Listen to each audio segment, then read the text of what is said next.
Good evening. This is Dimitri Lascaris coming to you for Reason to Resist on New Year's Eve 2025. Russian Foreign Minister Sergei Lavrov has accused Ukraine of attempting to assassinate Russian President Vladimir Putin by attacking one of his residences with dozens of drones. Here's what the Russian Foreign Minister had to say on December 29th. And his comments are in Russian. For those of you who can't read the English subtitles, I'll read them out loud. С 28 на 29 On the night of декабря 28-29 December, the 2025 Kiev года regime carried out a terrorist attack киевский режим using предпринял 91 long-range attack террористическую drones атаку с against the state использованием residence 91 ударного беспилотного the Russian летательного president in аппарата Novgorod дальнего region. действия All на drones were destroyed государственную by резиденцию президента the Российской air defense systems Федерации of the Russian в armed forces. Новгородской области. No information has been Все received беспилотные летательные аппараты уничтожены regarding средствами casualties or damage противовоздушной caused by обороны debris. вооруженных сил Российской Федерации. We draw Данных о attention to the fact that пострадавших this и action was ущербе от carried out обломков БПЛА не поступало. Обращаем внимание during на то, что intensive данная negotiations акция between Russia and the была United States совершена в ходе интенсивных переговоров on the между Россией settlement и of the США Ukrainian conflict. по Such rescue урегулированию actions will not go украинского unanswered. конфликта. Подобные безрассудные действия не останутся Facilities for без retaliatory ответа. strikes and the timing of their Объекты execution для ответных ударов и время их by the нанесения Russian armed вооруженными forces have been силами determined. России определены. При этом мы не намерены At the same time, we выходить do из not переговорного intend to withdraw процесса с Соединенными the negotiation Штатами. process with the U.S. Вместе с тем, However, in учитывая view of the final окончательное transformation перерождение преступного киевского of режима, the criminal Kiev regime, перешедшего the к shift to a политике policy of state государственного terrorism, терроризма, переговорная позиция России будет Russia's negotiating пересмотрена. position will be revised. Now, Ukrainian President Volodymyr Zelensky says the accusation is a lie. That's not quite what Donald Trump is saying, however. On the day of the alleged attack, Zelensky was in Florida to meet yet again with the president to discuss yet another supposed proposal to end the war in Ukraine. So far, that proposal, whatever it may be, has gone nowhere. After the Russian Federation's foreign minister made the accusation, Trump was asked about the accusation by the press. At the time, Trump was standing beside the war criminal Benjamin Netanyahu, who also happened to be in Florida to meet yet again with the president. And here is what President Trump had to say when asked about this by the press. The alleged strike on Putin's residence could scuttle the peace. Yeah, I don't like it. It's not good. I heard about it this morning. You know who told me about it? President Putin told me about it. Early in the morning, he said he was attacked. It's no good. It's no good. Don't forget, the Tomahawks. I stopped the Tomahawks. I didn't want that. Because we're talking about, it's a delicate period of time. This is not the right time. It's one thing to be offensive, because they were offensive. It's another thing to attack his house. It's not the right time to do any of that, and can't do it. And I learned about it from President Putin today. I was very angry about it. Please.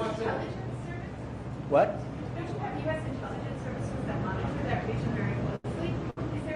Well, it came out. Well, we'll find out. I mean, you're saying maybe the attack didn't take place. It's possible too, I guess. But President Putin told me this morning it did. So as you just heard, Donald Trump did not deny that the attack occurred. Unlike Zelensky, Trump seemed prepared to accept President Putin's claim at face value. Trump also claimed to be unhappy about the attack, which implied, of course, that he did not know of it or approve it in advance. To explore what happened and what all of this means, we're inviting back onto the program our friend John Helmer. John is the longest continuously serving foreign correspondent in Russia and the only Western journalist to direct his own bureau independent of national or commercial ties. Born and educated in Australia, then at Harvard, John has also been a professor of political science, sociology, and journalism, and an advisor to governments. He's also published numerous books on military and political topics, his latest being Long Live Novichok, The British Poison Which Fooled the World. Thank you very much for joining us today, John. Thank you for having me, Dimitri, and Happy New Year to everybody, to you especially. So you've survived until 2026. I've not yet made it there. So I also want to wish you a most prosperous and peaceful 2026. The same, of course, to all of our audience members, and we'll be celebrating the end of 2025 and the beginning of New Year, just a few hours. So, John, I'd like to begin with the residence that was attacked. I've seen reports that this residence was served not simply as a place where President Putin stays from time to time, but also as a nuclear command and control center.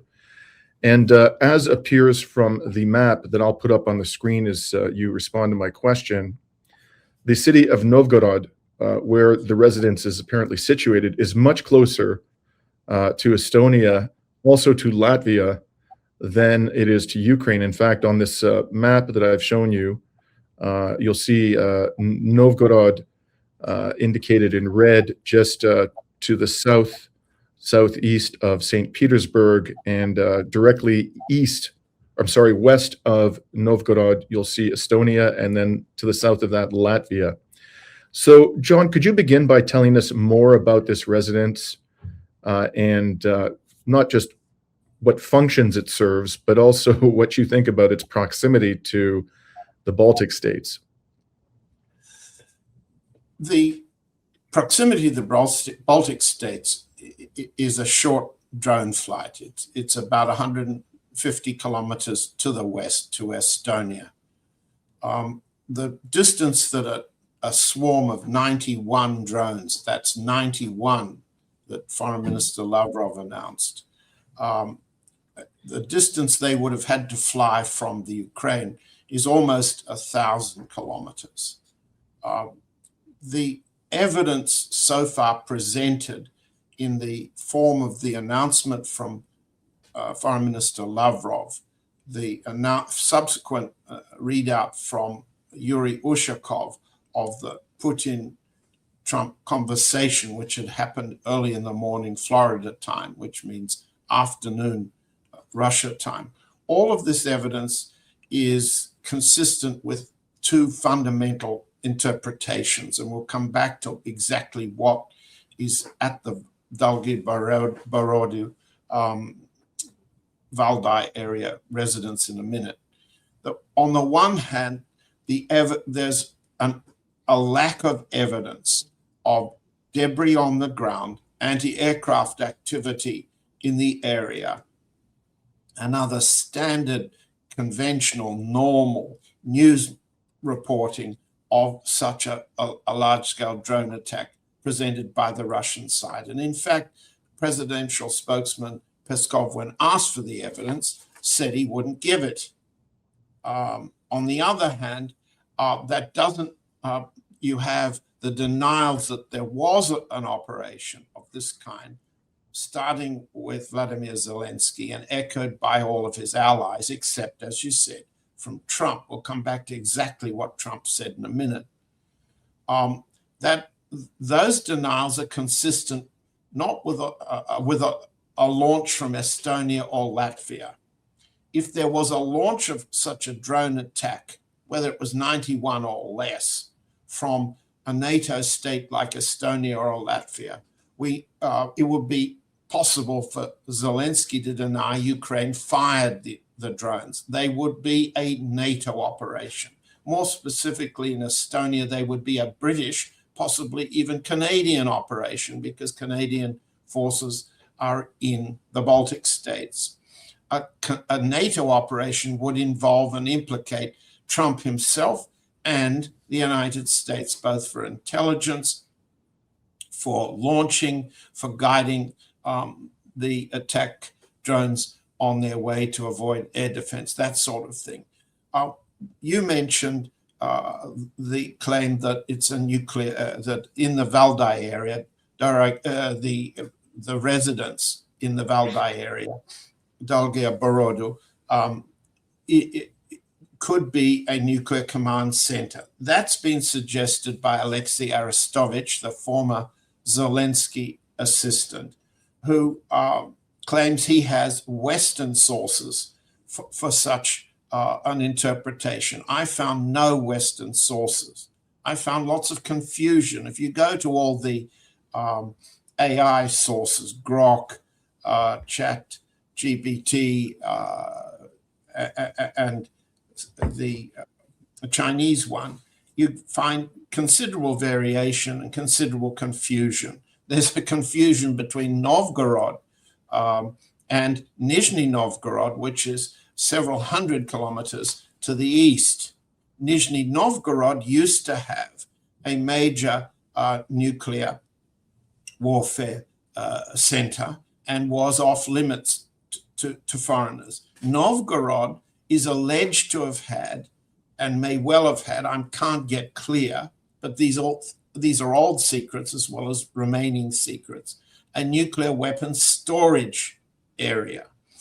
So they're called Novgorod 17 for short. It's very unclear to me whether the Arestovich reference is to President Putin's residence or the old nuclear weapons storage. And an old weapons storage could be converted to a new and current operating nuclear command center. Now, if we're talking about an attack on a nuclear command center, this is about as serious as a war operation can be. And yet, you've heard Foreign Minister Lavrov refer to this as a terrorist attack, a state terrorist attack. Why play it down as a terrorism when it would be an act of war, and not only a normal act of war, but an act of war against a nuclear command center in Russia triggers Russia's nuclear retaliation doctrine. If you attack our means to detect and survive a nuclear attack, you, the adversary, face a nuclear retaliation, not to mention something like an Oreshnik attack, which could be nuclear armed and could be non-nuclear in capability. So we have a number of peculiarities. On the one hand, that can be interpreted as a very poor PR show from the Russian side. On the other hand, the same lack or inconsistency of evidence can be interpreted to mean that a very sensitive location whose targeting data would only be known to the United States and possibly and the NATO command, it would be absolutely exceptional for the Russian side to admit that that's a nuclear command center that's been attacked. So let's just again go back to what you've said. So we don't confuse the military facts on the ground with the politics surrounding the events. Foreign Minister Lavrov was speaking roughly 18 hours after the overnight attack. Why the delay? The telephone call between Putin and Trump initiated it, according to Ushakov's readout, occurred early morning, let's say between 8 and 10 Florida time. It's very unlikely Trump, in his current state of health, wakes up too early. And it's not too likely that until he's had his injections, his brain works. So let's say between 8 and 10 in the morning, the call was made. At that point of time, Putin informs him of the attack, but it's hours and hours and hours later. If we're talking about a nuclear command center targeting, we can see a long delay as the Russian side decides what not to say, what to say. But why the delay if it's a 91 drone swarm that's been shot down? The Ukrainian version, the Allied version, is that the military shot drones down, but there's no evidence they were targeted on the residence. The Russian side said, and you heard Lavrov say it, this will cause a revision of our negotiating stance. We'll come to the politics of that in a minute. What Trump said is also interesting. He accepts the principle that Ukraine, therefore the United States and NATO, might and could attack offensively. It's in war because, he said, the other side is also offensive, meaning the Russian side too. But the timing, that was what Trump was objecting to. The timing of the attack is when we're negotiating a peace settlement, an end of war. So Trump's objecting not to the principle of attacking the president in his house, as Trump said, but to the timing of it. That's not exactly a disclaimer of US involvement in targeting Russia on the behalf of the Ukrainians or on behalf of the NATO alliance. It's a question of why now? I object now. It's not good, I think was his expression, now. Mm-hmm. So we have a lot of mixed evidence. You're the good courtroom attorney. You take those pieces apart, and what you see is not one side lying at the other. It's not a Russian deception operation, but rather two nuclear powers come very close to striking each other in a way that triggers nuclear retaliation. If it's that sensitive, you're going to have delay, consultation, and a determination on the Russian side of how the attack was targeted, by what means, and a decision not to say as much as the Russians know, in order not to show to the United States how much the Russian side knows about what the Americans are doing here. Not what the Ukrainians are doing, what the Americans are doing here. Can we just pause there for a moment? As you know, John, I could fairly be described as an uber skeptic when it comes to Donald Trump. And as we have discussed many times in this program, as I've discussed with other guests, I don't believe at all that Trump genuinely desires an end to the Ukraine war on terms that could be characterized as a sustainable peace. Right. Although he may well want a ceasefire so that Ukraine can rearm, mobilize, train soldiers, and refortify. That's very different from a peace, and something that the Russians would never accept. So I find it extremely difficult to believe that Zelensky, if in fact this attack occurred, and I, for the life of me, I can't understand why Russia would be lying about this. What did they stand to gain by cooking up this story? It's not as though they need an excuse to reject the terms that the Ukrainians keep putting on the table because they're so far from the core demands of Russia, the consistent core demands of Russia. So, and all indications are that, you know, what they were going to propose, if they were going to propose anything, was going to fall well short of what Russia could accept. So there's really, I don't know why Russia would cook up this story. On the other side, I can't believe that Zelensky, if this happened, would attempt this without the approval of the US government, because his regime is existentially dependent upon support of the United States. The weapons are coming principally from the US, even though the US, Europe is now more or less paying for all of them. The military intelligence, which is of vital importance to the Ukrainian military, comes predominantly from the United States. The sanctions, the ones that matter the most, I would say, are the US sanctions. And, you know, there are various other forms of economic aid, which the US does continue to provide, although in small quantities. So when I add it all up, hard to believe that Zelensky would bite the hand that feeds him when his regime is so fragile, his grip on power is so tenuous.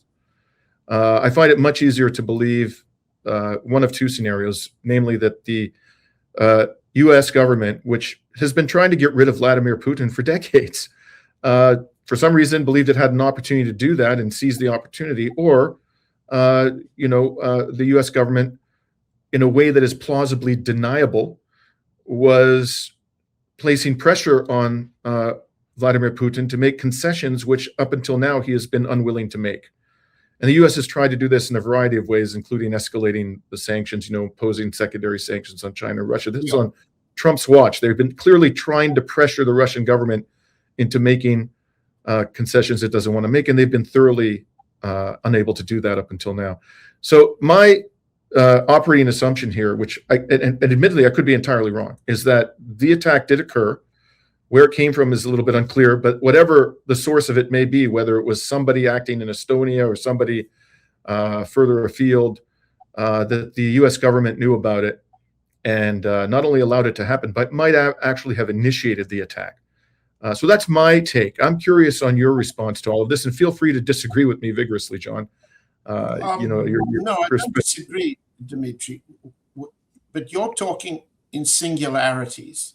And I began by saying, let's not confuse the military facts on the ground with the politics. And politics isn't about singularities here. To explain, we have factions in the US government. We have Trump and his closest money men, Witkoff, Kushner, and Grunbaum, the New York real estate gang, who have been running the negotiation with Kirill Dmitriev on the Russian side. Kirill Dmitriev represents a faction on the Russian side. But on the US side, we also have CIA John Ratcliffe. New York Times has just produced a report indicating that the CIA continues to assist, direct, control the Ukrainian sea operations against Russian oil tankers, both in the Black Sea and as far away as the Mediterranean, southwest of Crete. And not only the CIA, but the Pentagon, the military staffs of the Joint Chiefs of Staff, the policy planning staff under Elbridge Colby. We also have the State Department under Rubio, the policy planning staff. Rubio also sits in the National Security Council, and we have groups there. This is sometimes labeled with a singularity, the deep state. They don't always coordinate. They compete with one another. But essentially, the two big factions, you could say, are Trump, his family, and his money men. The money interests can be and are opposed often by the professional war fighters. And let's suppose that the professional war fighters are constantly running operations against the Russians on the US side, and they're allied with Germany, Britain, France, and the European and NATO allies. This is consistent with their type of operation. If they want to push Trump in the direction they want, which is also the German, principally German and British direction, they can pull an operation like this, right? On the Russian side, you have, in very clear terms, Foreign Minister Lavrov has not at all been happy with the behavior of Kirill Dmitriev in the negotiations since they began with the Trump administration as far back as Riyadh. When Lavrov says that a negotiating stance in the last line will be revised, what's he potentially talking about politically? Answer, he's as concerned at the kinds of concessions for money reasons, factional reasons in Russian terms, that Dmitriev has been offering Witkoff, Kushner et al. In the so-called Miami plan. For example, the points 13 and 14 that would have given away to US control the 300 billion euro-dollar central bank reserves and turn them into a US investment fund. There are many ways in which Foreign Minister Lavrov and the general staff and the intelligence agencies have expressed their, let's say, unhappiness with some of the concessions Dmitriev seems to be making. Put them all together and you have a presidential policy, Putin's policy, of using money to lure Trump into decisions the Russian side know very well his subordinate agencies, intelligence, military, State Department, what have you, don't want to make. So you have factions on one side, factions on the other side. They add up to conclusions that are sometimes confusing, sometimes contradictory. Now, when I've talked to my Russian sources over the last few hours since the attack, one of the points that was made was that for the time being and in the recent days, Lavrov has been shut out of the negotiations between the Kremlin on the one side, Dmitriev and Ushakov, the presidential assistant, and on the other side, Witkoff, Kushner et al. That has been described to me as a contradiction that has to be resolved. And we can talk about how the Russian terms and the negotiation with Trump would resolve the contradiction between Lavrov representing the security establishment, let's call it the deep state on the Russian side, and whoever represents the deep state on the US side, because Trump doesn't. Can we just John? So I will readily acknowledge that there are factions within both sides, and that what is oftentimes referred to as the deep state, they're capable of acting independently of the president and even taking steps that undermine the president's agenda. The problem is that I don't think that the deep state in this case, I know that this is the overwhelmingly popular narrative, that there is a fissure between the US deep state and Trump when it comes to bringing the Ukraine war to an end. We have been hammered with that claim incessantly, even before Trump returned to the White House during the presidential campaign. And there's evidence to support this interpretation. I acknowledge that. But when you look at the way Trump has actually conducted himself, not his rhetoric would lead one to believe that there is a huge division between his position and that of the deep state. But his actual conduct in the course of this war, and even going back to his first administration, when he was the first US government, the first administration to give lethal weaponry to Ukraine, what it suggests to me is that he's actually much more closely aligned with the hawks and the neocons than we are led to believe. And in fact, everybody says Rubio, I've heard over and over again, Rubio wants to undermine Trump's agenda. Well, Donald Trump appointed Rubio to be the Secretary of State. I don't think he had any illusions that Rubio was a neocon. Why would he do that? Why would he appoint him to that vitally important position if he didn't think that Rubio's views were aligned with his own? So I in principle accept that you can have a division between the deep state and the president, and this can result in some shenanigans like this. I just don't think that there is a division like that in this case. It's certainly not as wide as we're led to believe. Now, before we continue, I want to just go back and show you again, because oftentimes you've been very insightful in terms of body language and demeanor. And before I'm going to show us again, I'm going to show again the clip of Trump responding to questions about this. And remind you and our audience, before we see this again, that Trump has not been shy about expressing anger when his peace initiatives are being undermined. Back in June, when at the very end of the 12-day war, when Iran stopped firing at Israel, there was a report that Israel fired another missile at Iran, and Trump went in front of the cameras in Washington and he swore. He actually said, they don't know what the fuck they're doing, and he was visibly angry, and it looked he looked like a pretty irate president to me. This is not at all the demeanor one sees here. I mean, if in fact this was done without his consent, one would think, and given the importance he claims to attach to a resolution of the war, one would think there'd be some genuine outrage there. Tell me what you think about his demeanor here, John. The alleged strike on Putin's residence could scuttle the peace. Yeah, I don't like it. It's not good. I heard about it this morning. You know who told me about it? President Putin told me about it. Early in the morning, he said he was attacked. It's no good. It's no good. Don't forget, the Tomahawks. I stopped the Tomahawks. I didn't want that. because we're talking about, it's a delicate period of time. This is not the right time. It's one thing to be offensive, because they were offensive. It's another thing to attack his house.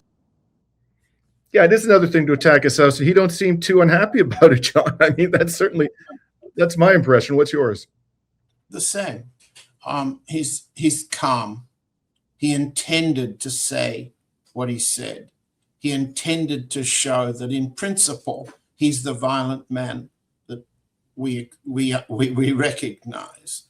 Have a look at the frozen grin on Netanyahu's face. He understands this is a line that's being pushed. And let's put it another way, and we've said this before, Trump's unique in being unable to read and write as a commander-in-chief.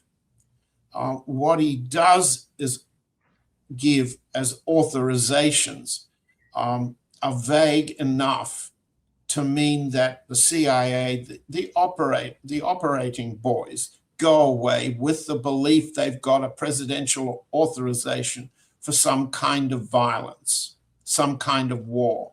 Second,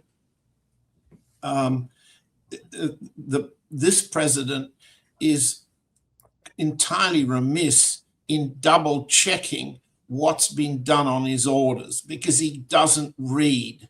He listens and sees pictures. Pictures delivered by the CIA, pictures delivered by Stephen Miller, Susan Wiles, and the others, and especially Vice President Vance. His memory capability of what he said, what he authorized, and what was done, his ability to understand when he's being countermanded is very limited. He knows when he's being crossed politically. He knows when he's being crossed financially. When money's at stake, his capacity to understand and follow the details is much better than when politics and warfare are involved. So what I see in the calm demeanor is the result of essentially a reassurance meeting that was held in Miami in Mar-a-Lago with Zelensky, in which you had the entire array of the US decision-making group, from Miller and Wiles on the one hand, Witkoff, Kushner, Grunbaum on the other hand, General Kane, Rubio, Hegseth. They were all there. There were too many there to negotiate. And out of that, what was announced? 2 new working groups to go over the details. The working groups were originally agreed between Rubio and Lavrov in Kuala Lumpur in the middle of July, and they were reiterated in the last round of Ukraine-Russian talks in Istanbul later in that month. 6 months have gone by and they announced something new only because what they had originally agreed hadn't happened. So what I see here is Trump authorizing a double game, which is, in his mind, a form of pressure on Putin. The Russian side understands this perfectly well. And so they have a discussion of what's the best way to deal with Americans who can't be trusted to say and commit to anything they say, and can't be trusted to stick to what they do, and can't be trusted to link and coordinate between saying and doing.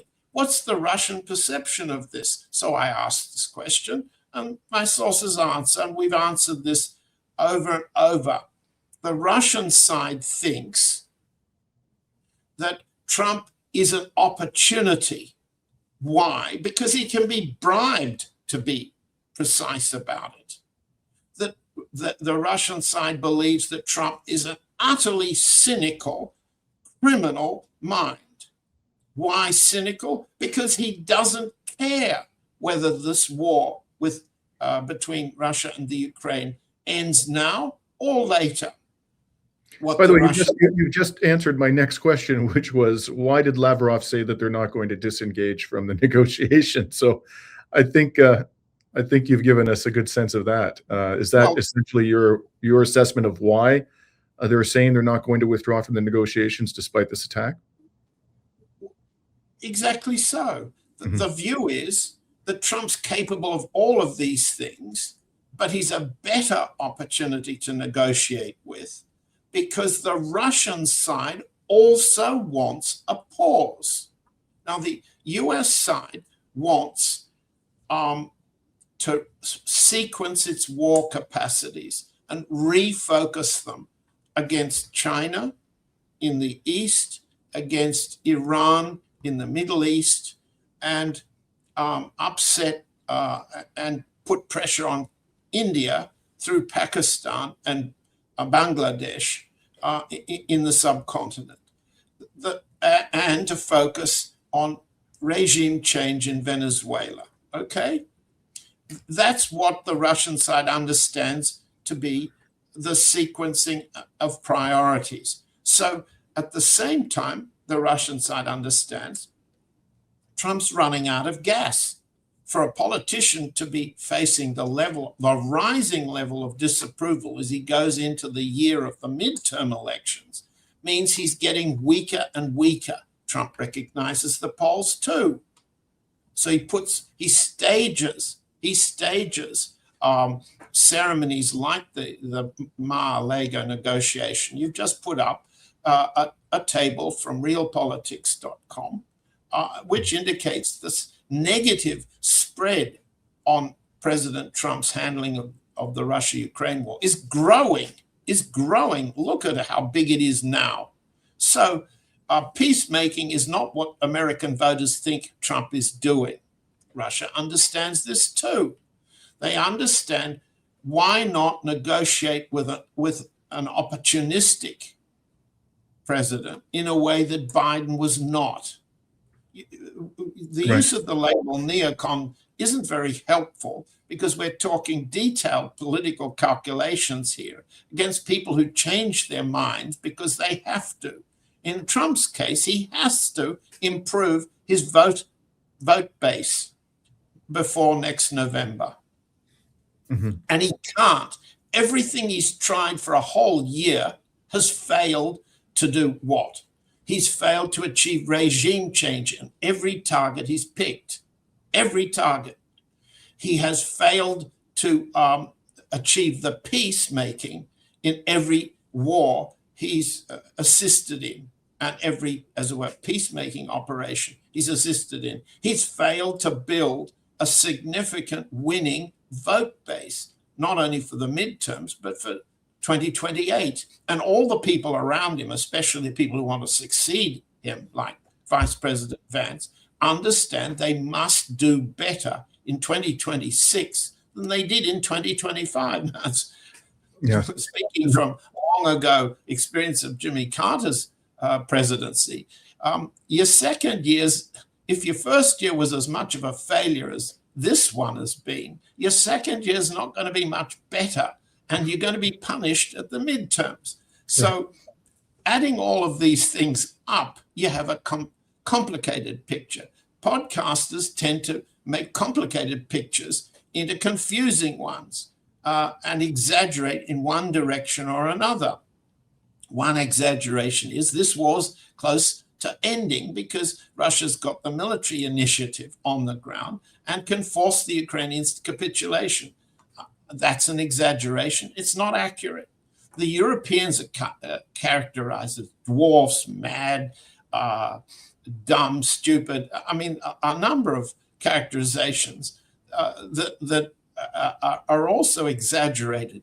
They are in line with a number of simple propositions that the Trump regime endorses. In this operation, we see a combination of endorsements that produce the confusion of the propaganda. But I don't think we're confused here. What we see here, as just as you said, Dimitri, is a very calm Trump standing next to a war criminal proposing to attack Hamas and proposing to attack Iran again, and accepting that you can pull an operation with the Russians and at the same time attempting to regime change by Armada in Venezuela. All of these things are failing to achieve what Trump needs, except for money. The man is getting, in his counting house, roughly 3 times richer than he was when his presidency began.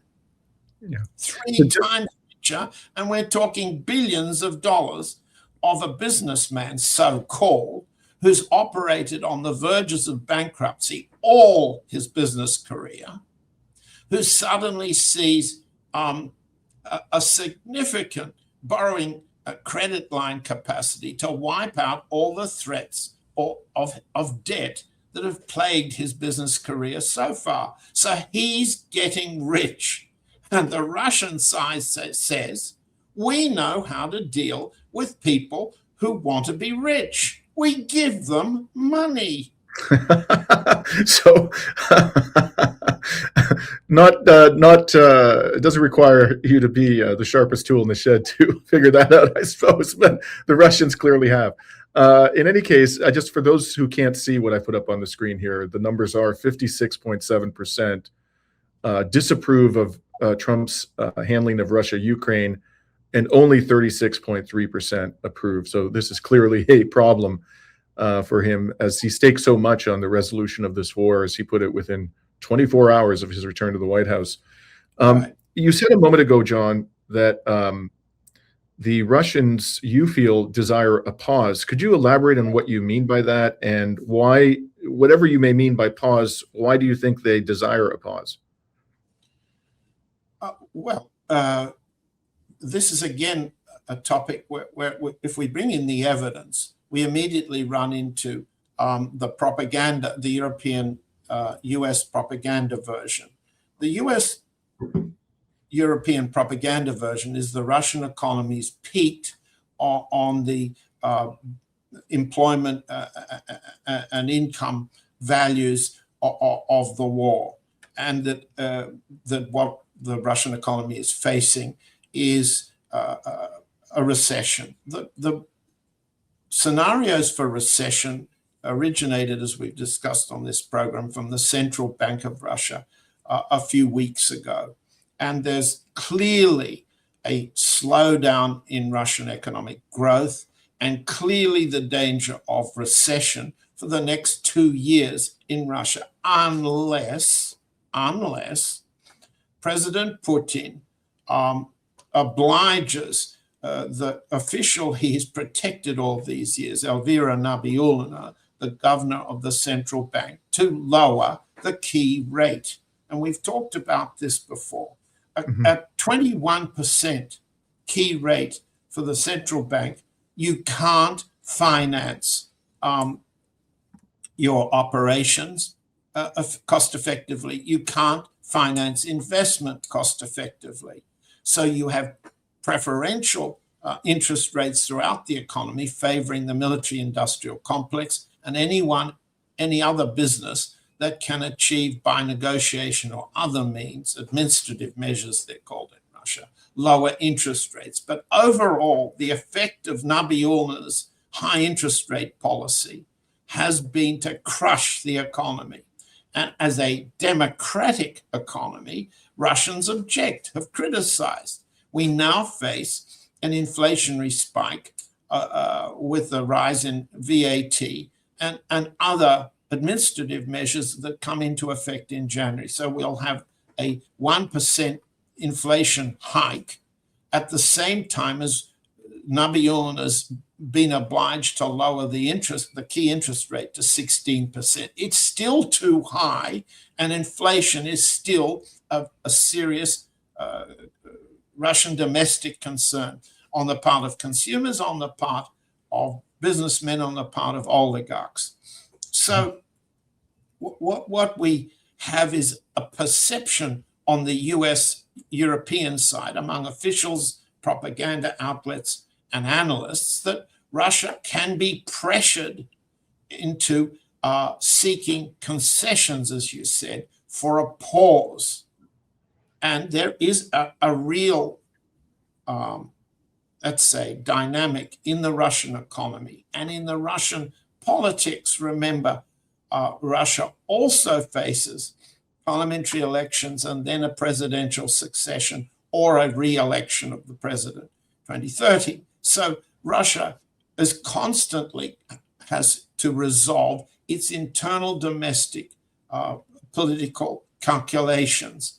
These favor, my sources tell me, a pause for as long as Trump is there, a reduction of the cost in human life of advancing westward across the Ukraine. Mm-hmm. Now, would I be correct that a precondition to that pause would be the withdrawal of Ukrainian military forces from the rest of the Donbass? There's no doubt about that. In the last few days, and we're changing the level at which we're talking here, so the evidence is a bit different. In the last few days, President Putin has made very public a series of negotiations, briefings, agreements, and consensus with military commanders. The summing up of what's been said is that the Russian side now agrees that it will take all of the Donbass, that's all of Donetsk and Lugansk regions. It will not withdraw from its positions in Zaporozhye and Kherson regions, but it does not appear to be committed to taking all of the Russian constitutional territories of Zaporozhye and Kherson. Of course, Crimea goes without saying. That's going to be Russia, and it's not negotiable. So on that particular issue, you can say there's a Russian concession there. Kherson and Zaporozhye regions are constitutionally now part of the Russian Federation, but they're not militarily entirely under control. The Russian side is getting there, but it's getting there slowly, about 10 kilometers a week, under conditions in which the following rules apply militarily. When the Russians achieve a tactical breakthrough, they in an area of about 10 kilometers square, they require 2 to 3 days of further preparation to consolidate that breakthrough. If it becomes an operational breakthrough, they capture a pocket, they capture a village, a town, an area in the movement westward. They then need a week to 10 days to 2 weeks of artillery, drone, and other preparations before they move on. What does that mean? On the ground, it means slowness. It also means least exposure to casualty. What does it mean politically at home? You can go faster with more men, but mobilization is politically impossible and will not be adopted in Russia. No more men than volunteer. What does volunteer mean? It means that the war is being fought by the poorest of Russians in poor regions relative to Moscow, St. Petersburg, Tyumen, and other regions. The war has to be fought by, and is being fought by them. We can show the sociology later, another time. The war's being negotiated to pause to benefit the elites of the Russian society, the oligarchs and business interests in reviving international trade with the United States. Russian business, Russian oligarchs do not want to be at war with the United States. They don't accept the military and intelligence assessment that the United States is a permanent enemy of Russia. They do not accept what Lavrov has spelled out in the 2021 treaty. They do not accept that Russia needs a permanent peace which can only be achieved with mutual security guarantees between Europe, the United States, NATO, and Russia. So you have a factional combination that needs a pause. Russian public opinion needs to believe the army is winning and needs to believe the president is negotiating.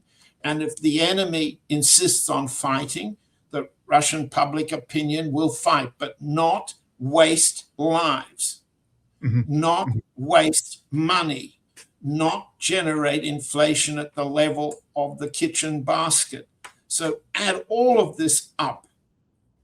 You've got a consensus behind a pause, with the understanding at the Russian general staff level and at the Kremlin that by the time we come to 2028, when Trump appears to be going, the war will resume in the next term. If you take that as your strategic long-term or 5-year idea, then what you want now is to prepare for the war later.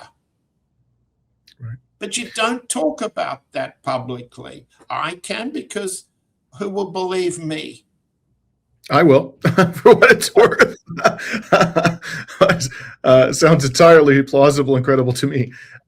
Let's just switch gears a little bit here, John, and talk about the international response to this. You shared with me before we began speaking today a statement by Indian Prime Minister Narendra Modi, and also a reaction of a Chinese government spokesperson to the alleged attack on Yes.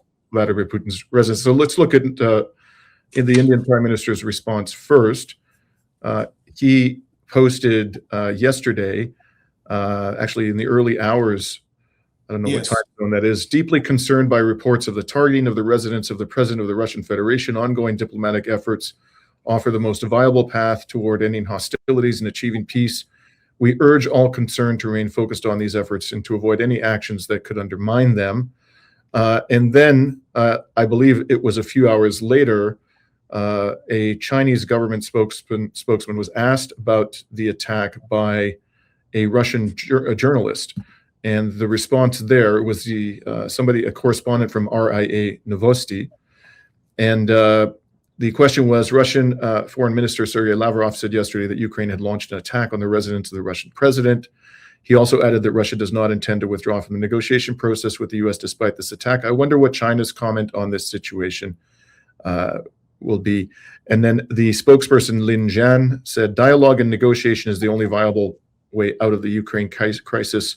We call on all relevant parties to follow the principles of no expansion of the battlefield, no escalation of fighting, and no provocation by any party. Work for the de-escalation of the situation, accumulate conditions for the political settlement of the crisis. This is similar to what Prime Minister Modi had to say, although he expressed concern about the attack on the residence of Vladimir Putin, whereas there isn't an explicit statement to that effect. In any case, what do you make of all of this? Do you see daylight between the positions of India and China on this, John? I wouldn't use the word daylight. Let's look at the level. Prime Minister Modi is the prime minister of the country. Whereas the Chinese response is about as low level as you can get. It's a spokesman for the foreign ministry. Why? Couldn't the foreign minister open his mouth in Beijing? No, he couldn't. He didn't want to. The level shows that India was also the first to come out with a statement endorsing the Russian announcement of an attack against Putin. Now, Putin, President Xi, Prime Minister Modi have declared themselves not only to be strategic allies and partners, but friends, personal friends. Narendra Modi showed Indian personal commitment, deeply concerned at that level. The Chinese muffed it. The Chinese did not express at the level that India did the belief in the veracity of President Putin and the belief in the legitimacy of his cause in this war. There's a huge difference in level. There was a huge difference in speed of solidarity. If you're strategic partners, you show comradeship, don't you? And comradeship in war means that India relies on Russia and Russia relies on India in their two wars against state terrorism. State terrorism means in India, Pakistan, and Pakistan now means Trump.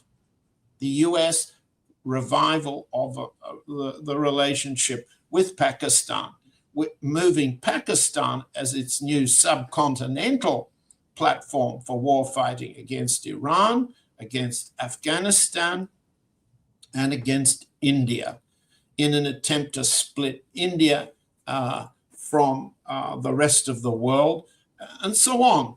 There's a huge difference in the way they responded. And then there's another point here. It relates to the Iran war by Trump and Israel. It relates to the Venezuelan situation. Let me just add that on the 30th, Foreign Minister Lavrov issued a statement which looks odd. I'll just read it out because it was issued in the afternoon of the 30th, in which Lavrov says Moscow is, and I'm looking to my side to read it exactly right, Moscow is genuinely thankful to its foreign friends and partners for condemning the terrorist attack carried out by the regime on the night of December 28 to 29 against the state residence of the President of the Russian Federation, Novgorod. We appreciate the words of support and solidarity addressed to the head of the Russian state, the government, the people of Russia. Now, who showed solidarity? Answer, India did, China didn't. There's, as far as I know, no statement from Iran. And so far as I know, no statement from President Maduro of Venezuela. Maybe they're too busy, but they did not. There were statements of solidarity from Belarus and from India, but not exactly solidarity from China. Why did Lavrov go to the trouble to say this in a statement? It wasn't just dropped into an interview. The foreign minister gives interviews all the time. This was a special statement. It was a special way of saying on the Russian foreign ministry side, look, we are grateful to those who support us, and we promise to support you. Now, Lavrov has been very defensive when questioned by Iran State Radio. It was an interview of a few days ago in which he was asked the same question he was asked, the Russians are asked in India. If there's a conflict again, the Iranian radio correspondent asked Lavrov, between Israel, the United States, and our country, Iran, what side will Russia take? Will you help defend us? And Lavrov goes to some trouble to say, you can count on us. You can count on the strategic partnership we've signed with you. He went to some trouble to say, we did not betray the Assad regime in Syria, which is what the Iran radio correspondent accused Russia of. He made it very clear. We won't get into the details, but let's just put it this way. The Russian side is very sensitive to the public international criticism that it has not done enough to stop the genocide in Israel and not done enough, in Palestine, in Gaza. It has not done enough to support Iran against its enemies and is not doing enough to support Venezuela. Those are very sensitive criticisms. They're felt more sensitively by the foreign ministry, the intelligence services, and the general staff than other elements of the Russian government. So what we have here, I don't think I'm exaggerating, blowing it out of proportion. I'm trying to say the Russian side is trying to maintain and advance its strategic partners And it has to demonstrate that when it's under attack, its friends will come to its solidarity in support. That's not what the Chinese president did in this attack. President Xi said nothing. That's not a demonstration of solidarity. And yet Lavrov has made a very explicit endorsement of Russian support for the defense of China's position in the Taiwan Straits if that comes to war. So we've got ambiguities, we've got confusion here, but we do need to understand what podcasts and propaganda agencies obscure. Each side is on the edge of war, and we've got wars, semi-active or fully active, over the entire globe, pushed by the United States with its various allies. And in war, there's obviously got to be a moment when you ask, is your ally going to come to the rescue when it counts? And Russia's got a case to answer on that, and it's endeavoring to do it. Lavrov's intending to do it. And this is why we can say these messages of support have been responded in this way, and why we move on to the next stage. What's next for India from Russia? What's next for China from Russia? What's next for Iran and Venezuela from Russia? So I'd like to close out by asking you a question which, again, I haven't seen anybody raise this question. It seems like a fairly obvious one to me, and that is that Zelensky is reported to have met with Trump on Sunday, the 28th of December, and Netanyahu is reported to have arrived in Florida on that day. And he is apparently going to remain in Florida, where his lunatic son, Yair Netanyahu, happens to reside until the 2nd of January. I've not been able to determine if Zelensky has left Florida yet. That may be the case, but it does appear that he was in Florida on the day that Netanyahu arrived, and I would imagine that he probably spent an additional day there. So I'm of the view, John, that the timing of things is rarely coincidental in these types of situations, these sort of diplomatic overlaps, shall we say. And the question, an obvious question to me is, why are they there at the same time? Maybe it's just because that's what their schedules could accommodate. Maybe there were reasons that were completely unrelated to relations between Israel and Ukraine that they were there at the same time. That's a possibility. I accept it. But I would also contemplate the possibility that they had a discussion, that Netanyahu met with Zelensky, probably with the president present, or maybe not, and that they had some business to discuss, which they didn't want anybody to know about.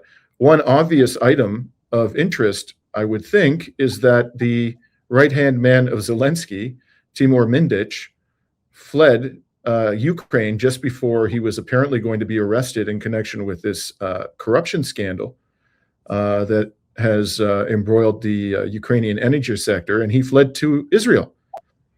And let me just pause there to note that if the United States were actually serious about corruption in Ukraine, I personally think the United States likes the fact that Ukraine is corrupt, because just as you indicated when you talked about the potential to bribe Donald Trump, well, you have people in power in Ukraine you can bribe. The Americans got a lot of money to pay them off and ensure that they do what they want. But in any event, if they wanted corruption be dealt with effectively in Ukraine, they could easily tell the Israelis, you got to send Mindich back to face justice. And I've seen absolutely no indication, zero indication, that the United States government has placed any pressure on Netanyahu to send Mindich back. So they have a mutual interest in discussing, Mindich and maybe any other miscreants, Ukrainian miscreants who have fled to Israel, if there could be, I don't know. Another thing that they might want to discuss is, Ukraine is starved for weaponry, and Israel loves to sell weaponry. That's a big business for Israel relative to the size of its economy. And, for obvious reasons, maybe they're not so obvious to everybody, if the Israelis are providing weapons to Ukraine, they're not going to be anxious to reveal that to the Russian Federation, because that could cause serious problems for Israel in its dealings with Russia. And that, of course, raises implications for Israel's conflict with Iran, the situation in Syria, and so forth. And now, I guess my question is two parts. Do you have any reason to believe, based on your sources or otherwise, that there was something going on there? There was some kind of discussion involving both Zelensky and Netanyahu, and whether or not you have actual, inside information on that. What do you yourself think is likely to be going on here? And I appreciate you may have to engage in some guesswork, John, but who better to do that than you? Thanks. Thank you, Dimitri. You've, in a sense, answered all of your questions in the way you've spelled it out. So let me try to recap a bit. First, coincidences do happen in politics. Second, there is an urgency on the part of Zelensky to get to Trump personally, and he did.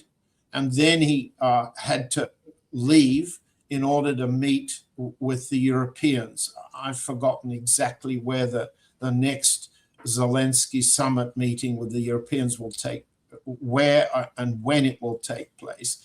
And there is the pressure of the time holiday, New Year's Eve, New Year's Day holidays, pressure everybody into trying to jam business into the last few hours before they want to take off. So there are those factors. I don't know, let's be very clear, I don't know the answer to your question, where was Zelensky when Netanyahu arrived? Where would they have met inside that vast gilded palace of Mar-a-Lago that Trump was showing off when he asked Zelensky, did you enjoy the food? I mean, could they have met in one gilded anteroom? Yes, they could have. Could it have leaked into the Israeli press? Yes, it could have. Would it have been leaked into the Ukrainian or US press? It could have, but didn't. So as far as I know, there's no leak that the two of them met.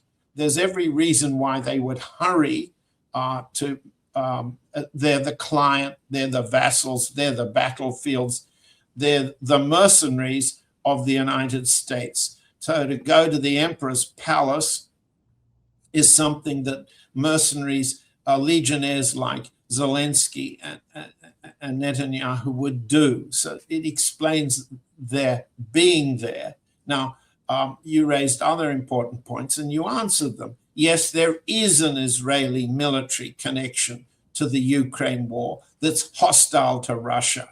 That raises the question to President Putin, who often refers to the very sizable multi-million person Russian-speaking population of Israel, that he regards that as a political constituency of his. But if they are supporting Ukraine against Russia, why then does Russia have any obligation to those of its enemies who happen to speak Russian in Israel? That raises a serious political question at home in Moscow. You answer that question too. Yes, there is a Israeli arms supply, parts supply, electronic supply, drones issue supply to the Ukraine to hurt Russia, to attack Russia, and Russia's objected to it.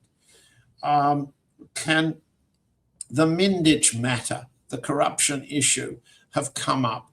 Well, I think you misspoke. Mindich was not a right-hand man for Zelensky. He was a back pocket man. There's a difference between hands and pockets. Obviously, hands are in pockets, and Mindich was one of the money men for Zelensky, not the only one. There are others more powerful. One of them, Igor Kolomoisky, is currently in jail. The Israeli interest, the Jewish community interest, the Chabad sect interest in all of these things is important, but we don't have time to talk about it.